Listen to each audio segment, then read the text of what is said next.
At Quintrell, we try and really focus on what is available at the farmer's market and from what the farmers that I utilize have available for me. So with this fettuccine dish, we start off with some fresh prawns in one pan, and then in the other pan I'm also going to have my Jimmy Nardello peppers, which we're going to put on top of the dish. I'm just going to kind of build things slowly but surely in my prawn pan. I'm going to go in there with some fresh garlic. I've got some fresh sweet corn. I'm going to put my blistered tomatoes in there that I had from earlier.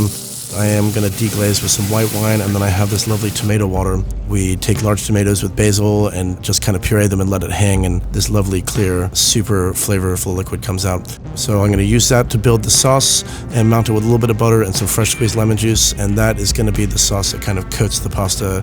I chose to use the Barilla fettuccine because we're making a pan sauce, and it's the type of noodle that will coat nicely in a sauce that we're reducing to the viscosity that we're reducing it to. So I want to twirl it, and I want to put it down on the plate and kind of use that to be the canvas for what I'm going to do with the rest of the dish. And at that point in time, I can build it with the prawns and the blistered tomatoes and the raw tomatoes and the Jimmy Nardellos, and kind of go up from there and just keep on building on top of each other and keeping it clean on the sides. And then I also have some thinly mandolined badger flame beets, which I dress with a little bit of lemon juice, olive oil, salt, and pepper. They're on there for texture. They also are strikingly beautiful with their bright orange color.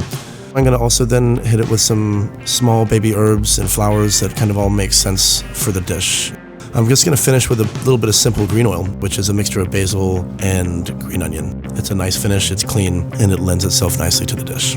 I smoke the pasta lightly because I think it adds a nice nuance to the finished dish.